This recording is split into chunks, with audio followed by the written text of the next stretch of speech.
My own daughter and her husband ambushed me at a fancy dinner trying to trick me into signing away my home. They saw me as a frail old woman, an easy target they could control. For weeks, they treated me like a prisoner in my own house, taking my keys and installing cameras to watch me all while smiling to my face and pretending it was for my own good. But they had no idea I was playing a much longer game. And the look on their faces when I revealed my final move was more satisfying than they could ever imagine. It started as these things often do with a phone call. The tone was all wrong. My daughter Emma was on the line, but her voice was overlaid with a syrupy enthusiasm that didn't belong to her. Behind her, I could hear my son-in-law Daniel directing the conversation. They were inviting me to a special family celebration at La Riviera, a place so ostentatiously expensive, you paid for the view more than the food. It was all about family, about celebrating the future, about the new baby on the way. The words were right, but the music was off. When I suggested the following week might be better, Daniel's voice came on the line, smooth and insistent. No, it had to be this Thursday. It was important. That's when the low hum of caution started in the back of my mind, the one I'd learned long ago never to ignore. In the days that followed, their concern became a suffocating blanket. My morning call with my old friend Margaret was intercepted by Daniel, who picked up the extension in the kitchen. He was charming, of course, telling her that he was just making sure I wasn't getting overwhelmed before our big night. He said it was all about managing my stress. Later that day, my neighbor Carol stopped by with a bouquet from her garden, and Daniel met her at the door. I watched from the living room as he politely but firmly sent her away, explaining that I needed my rest. They were building a narrative brick by careful brick of a frail elderly woman who couldn't manage her own affairs. They weren't protecting me.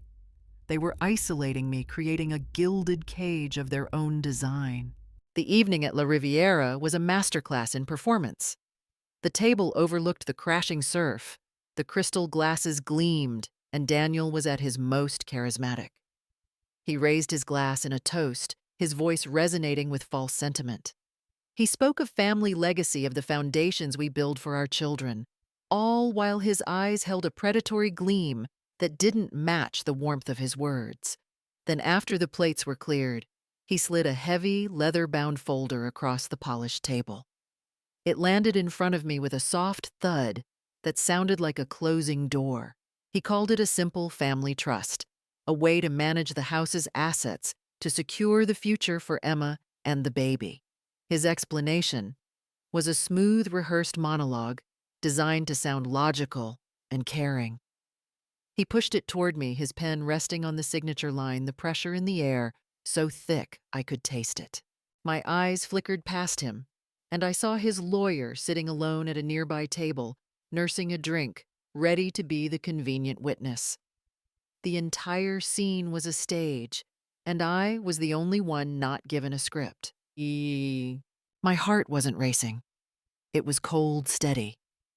I needed a moment, a single beat, to think.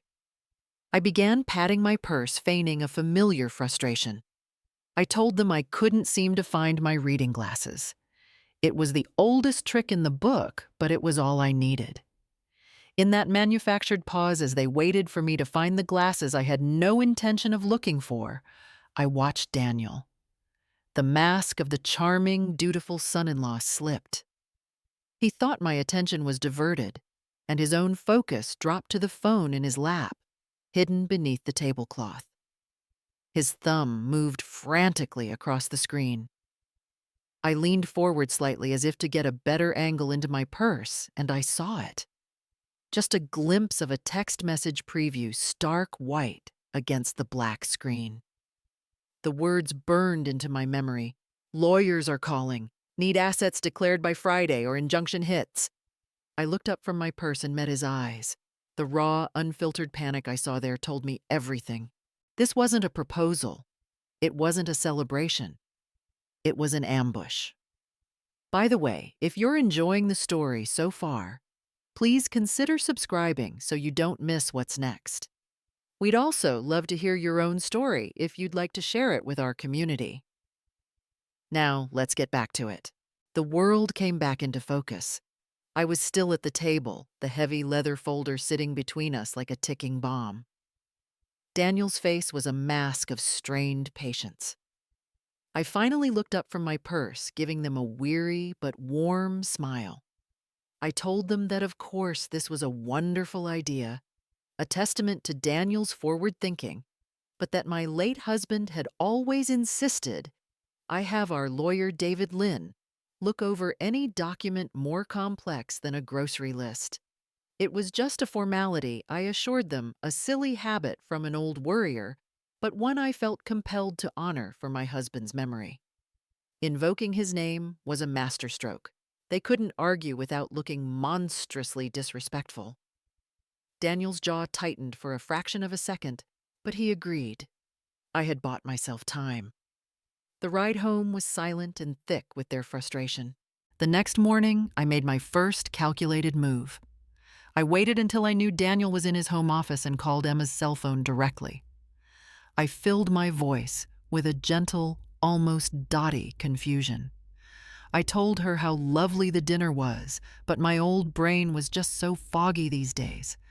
I couldn't for the life of me remember the name of Daniel's law firm. The one he trusted so much with our family's future. I targeted Emma because I knew she was a terrible liar. Her heart is too soft for the cold mechanics of deceit. Just as I predicted, the question sent a jolt of panic through the phone line. She stammered, fumbling for an answer before spitting out a name something like Sterling and Price. An hour later, my own phone rang. It was Daniel. His voice was tight with a forced, casual tone that did nothing to hide his stress. He was just calling to clear up any confusion, he said. Emma must have misspoken. The firm was Stratton and Finch, and there it was. The contradictory lies were a blaring siren confirming their guilt and the amateurish, desperate nature of their conspiracy. They hadn't even bothered to get their stories straight. With the last piece of proof I needed, I waited. I drank my tea, read my book, and waited for the moment they would leave the house. Around noon, they announced a last-minute doctor's appointment for the baby. The moment their car pulled out of the driveway, I was on the phone. I dialed the number I knew by heart. David Lynn, my husband's oldest friend and our family lawyer for 30 years, answered on the second ring. I didn't waste time with pleasantries. I told him something was wrong. I needed him to find out everything he could about Daniel's commercial project in the marina. I told him to be discreet, but fast. I needed to know yesterday. A long silence followed, and then his voice, calm and serious, simply said, "I'm on it, Grace." I had my first and most important ally.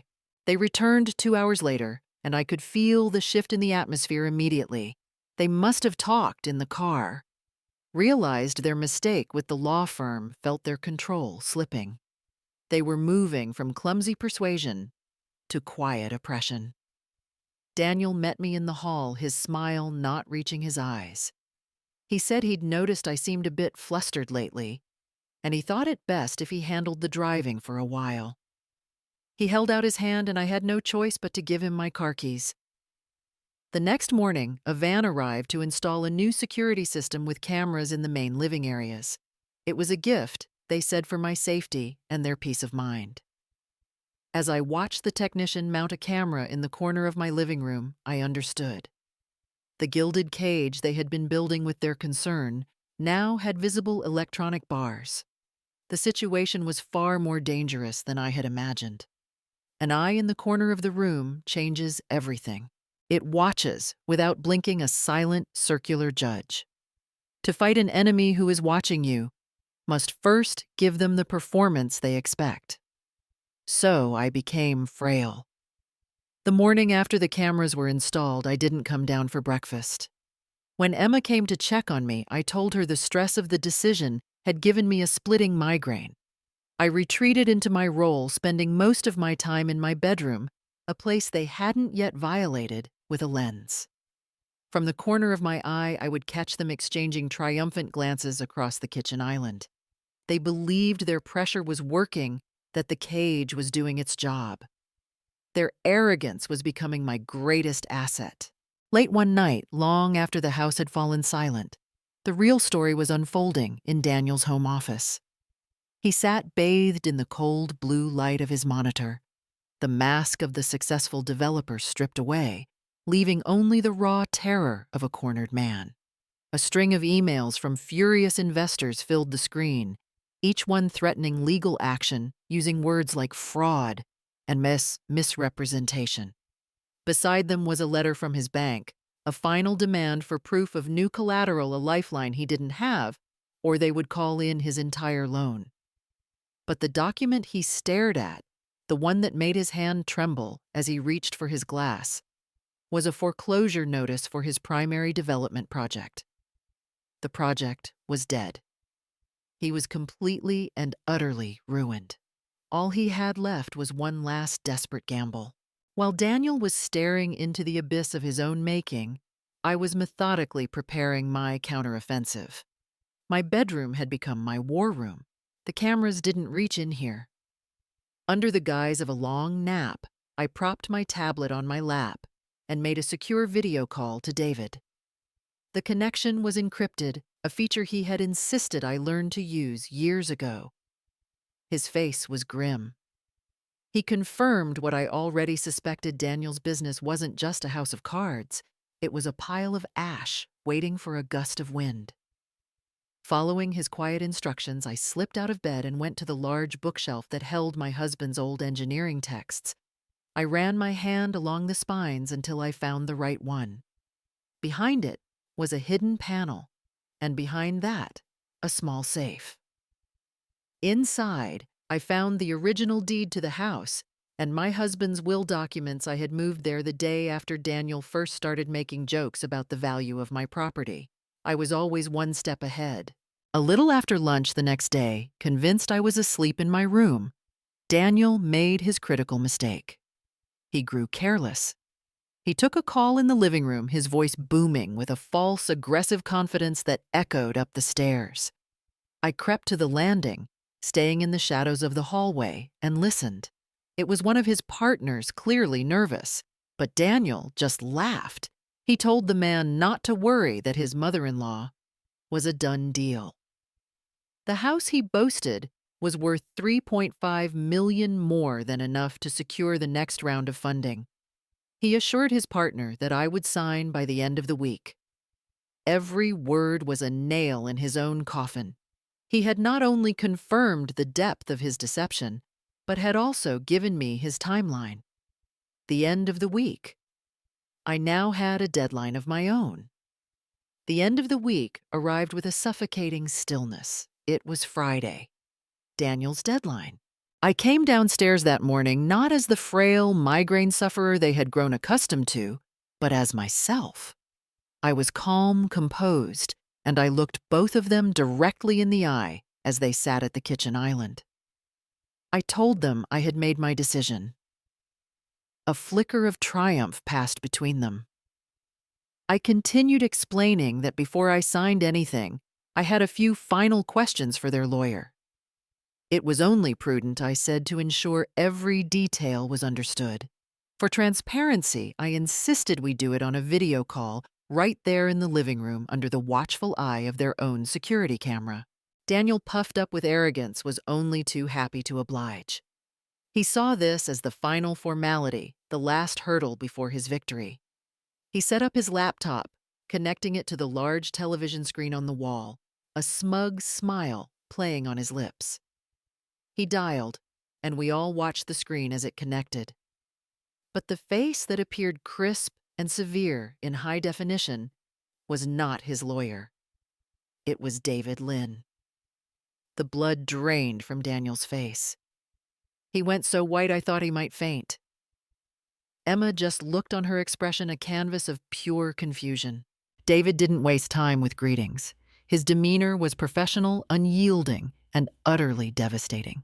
He shared his screen, and a legal document stamped and official filled our television. It was a petition for bankruptcy filed against Daniel's development company that very morning by his primary investors. David's voice was cool and precise as he explained the allegations of fraudulent misrepresentation of assets. He paused, letting the weight of the words settle in the silent room before delivering the final blow. He said it seemed Daniel had been listing a certain coastal property as potential collateral in his financial disclosures. Confronted with the irrefutable public proof of his ruin, right in front of the wife he had manipulated, Daniel completely broke down. He didn't just crack, he shattered. The confession was not a quiet admission. It was a torrent of desperation and shame, ugly and raw. He collapsed into a chair, his head in his hands, and sobbed out the whole sordid story. The project was collapsing. The investors were suing. They were going to lose everything, their own home, their savings, everything. He wasn't trying to build a future. He was trying to plug a hole in a sinking ship. I watched Emma. Her face was a mask of disbelief, slowly crumbling as each of her husband's words struck her. The realization dawned that his grand plan for their future was nothing but a desperate gamble to save himself. She, her pregnancy, and I had not been partners in a legacy. We had been his last disposable assets.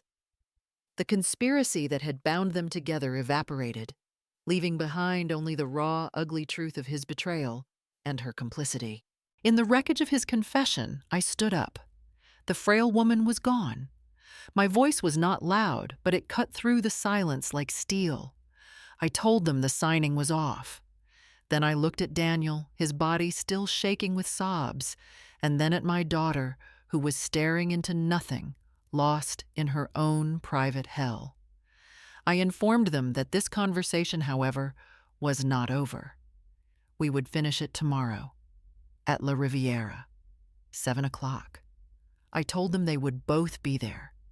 Before either of them could respond, I reached over and ended the video call with David cutting the connection. My ally had done his job. Now I was in control. I left them there in the living room, powerless, stripped of their lies, and utterly terrified of the public reckoning that was to come. The walk into La Riviera the next evening felt like stepping onto a stage for the final act of a play. The air was thick with a dread so profound it was almost a physical presence. They were already there at the same corner table overlooking the ocean.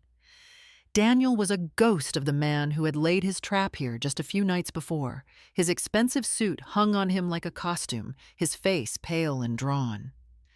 Emma sat beside him, but she wasn't really there. She was a porcelain doll staring out at the dark water, her eyes empty.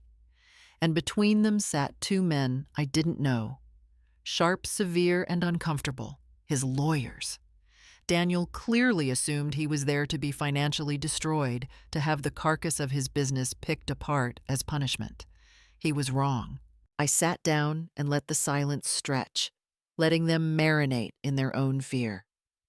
Then I began. My voice was clear and steady, carrying easily across the table. I told Daniel that I had no interest in his failed business, no desire to participate in the lawsuits or pick over the bones of his ambition. My only interest, I said, had ever been in protecting my family's legacy. As I spoke those words as if on cue, David Lynn entered the restaurant.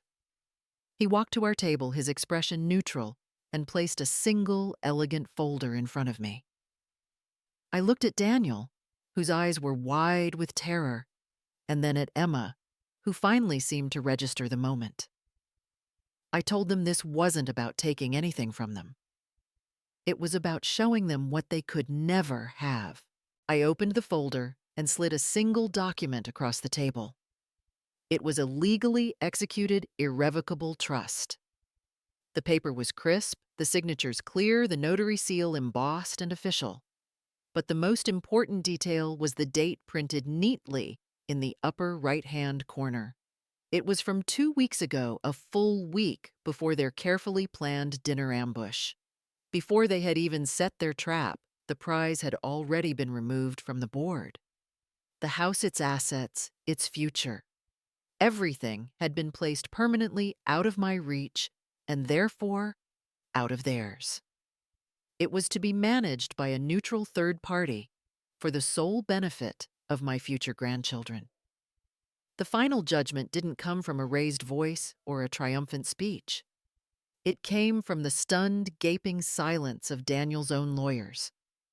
I watched their eyes scan the document, their professional masks crumbling into disbelief, then into a quiet, profound humiliation. They realized they had been brought here not for a negotiation, but to be shown that their client had led them into a battle that was already lost before it had even begun. They had been outmaneuvered, made to look like fools. In their world, there was no greater punishment. With nothing left to say, I delivered the final proportionate consequences. I turned my gaze to my daughter, to the shell of the woman she had become. My voice softened, but did not waver. I told Emma that my home would always be a refuge for her should she ever need it. It was a lifeline, not a pardon. The choice would have to be hers. Then my gaze shifted to Daniel. The warmth vanished. My eyes were as cold and final as a locked door. I told him he would never set foot in my house again. I stood, placed my napkin gently on the table, and turned away. I didn't need to see his reaction. I didn't need to hear another word. My part was over. I walked out of the restaurant and into the cool night air, leaving Daniel to face the silent, damning verdict of his own legal team and the complete and utter wreckage of a life he had destroyed all by himself. I didn't need to be there to see the fallout. In the weeks that followed, the story of Daniel's collapse trickled back to me through concerned friends and quiet updates from David. It was exactly as you'd expect. Without the lifeline of my house, his company didn't just fold, it imploded. In the circles he traveled where image and reputation are everything, financial failure is a death sentence. He became a pariah overnight, buried in lawsuits from investors who had once toasted his genius and hounded by debts he could never repay. He hadn't just lost money. He had lost the one thing he truly valued, his status. He was a ghost in a world that only values a grand performance. A month after that night at La Riviera on a quiet afternoon, I heard a tentative knock on my front door. It wasn't the confident rap of a neighbor or the cheerful tap of a delivery person. It was hesitant, almost broken. I opened the door, and there was Emma. She was thinner, paler, and all the expensive polished armor she used to wear was gone. She was just my daughter, standing on my doorstep with a single suitcase, her eyes filled with a shame so profound it was hard to look at. She had left him. She didn't ask for forgiveness, didn't offer excuses. She just asked, her voice barely a whisper, if she could come home. I didn't rush to embrace her. The wound was still too deep for that. But I stepped aside and held the door open. The path to forgiveness is not a single step, but a long, painful road. I knew then that she was finally willing to walk it. My own life, once constricted by their plotting, had opened up again. The silence in the house was no longer the sound of isolation, but of peace. I reconnected with my friends, had long lunches with Margaret, and joined the board of a local arts foundation, something I had wanted to do for years. The income generated by the new trust, the very thing Daniel had tried to steal, was now being used to fund a scholarship in my late husband's name, helping young, bright students who didn't have the advantages he had, fought so hard to give our own family.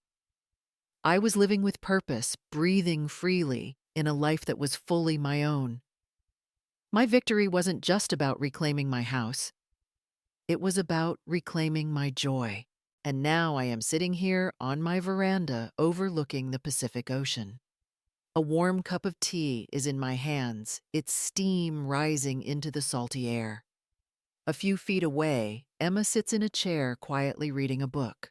The silence between us is no longer heavy with betrayal, but light with the possibility of healing. It is a new reality, a fragile peace we are building day by day. I glance at the small table beside me, at the framed photo of my husband, his smile as warm and steady as I remember. A gentle smile finds my own face. The storm had come, and it had been terrible. But I had weathered it. I had protected our legacy, and in doing so, I had transformed the searing pain of betrayal into a quiet, unshakable strength I never knew I had. The house is calm, filled with the peace it was always meant to have. And so am I.